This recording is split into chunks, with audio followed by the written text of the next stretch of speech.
everybody, it's Shelly Olds. So I'm here in the studio this morning thinking of ways that I can teach my students to add more textures and design and detail to their pottery. So this video, we're gonna focus on adding slip to create textures. And I am going to show you that technique on this cute little mug that I threw. So if you are ready, let's get started. Let's talk about slip for a second.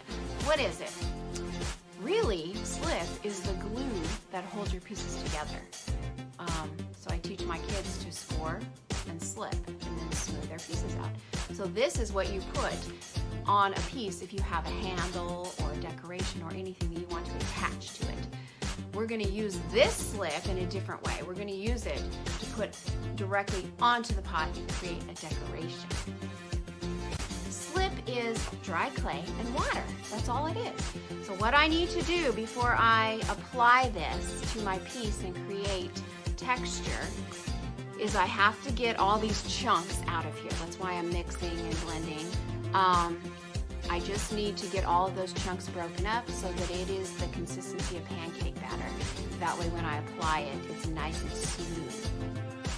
So what I'm gonna do is load the brush like this, and I'm gonna start adding large amounts like this, and I'm twirling. See how I'm twirling the brush just to get it all off of there? And do you see how it is pulled up into big chunks like this? I am going to leave all of that just like that. So that's my first application.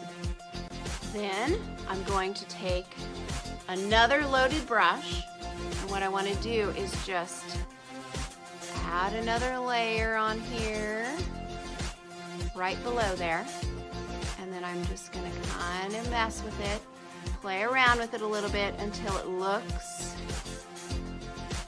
like it's kind of even and it's got some nice big ridges just like this.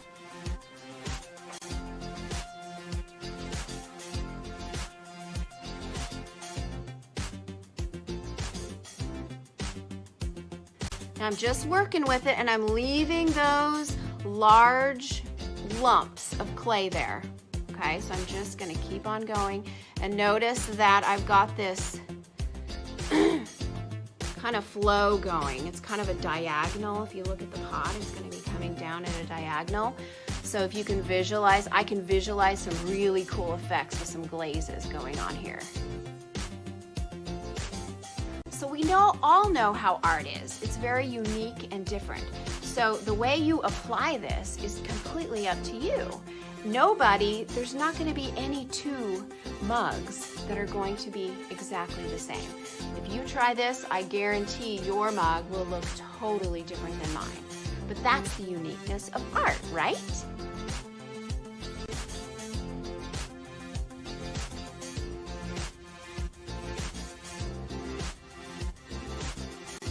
What I'm doing now is trying to get underneath this handle so that it kind of looks like the flow is still continuing without breaking up too much. Just be gentle because your handle is very fragile right now. I'm just getting into there right now. Okay, I think I'm almost finished. Well, I've been working on it for a little bit.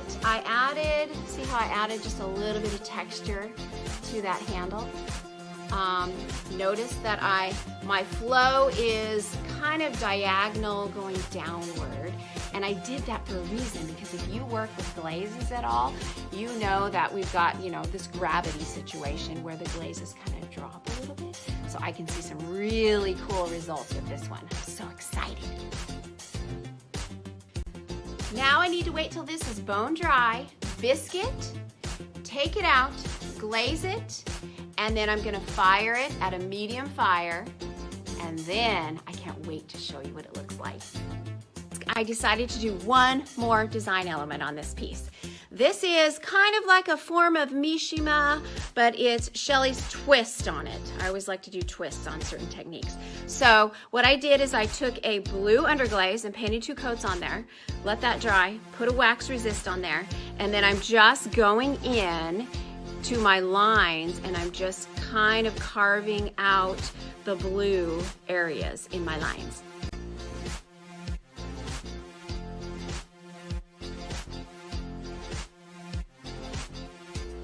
What I'm doing is painting a light blue, it's called Delft Blue underglaze, on top of this, because remember I have the wax resist that's protecting that dark blue, and so really the wax is resisting this new color that I'm applying, but it's just seeping down into those little lines that I drew.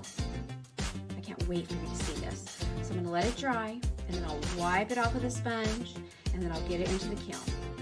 Okay everybody, I want to show you, I just took it out of the kiln, and it is the same color as my favorite flower, the blue hydrangea. And that's why I picked this color. I thought it would look great. And then I drizzled a green. You can see that green color that I drizzled on the top. Isn't that cool? And then here's my little detail on the bottom. Yay! It looks awesome. I love it. Thank you for joining me in the studio today. I hope you enjoyed this technique as much as I did. Please give me your ideas. If there's a way that you have done decorations with slip or Mishima and it works better for you, can you share that with me so that I can share it with my students? Thank you. Please like and subscribe, and I will see you next time in the studio.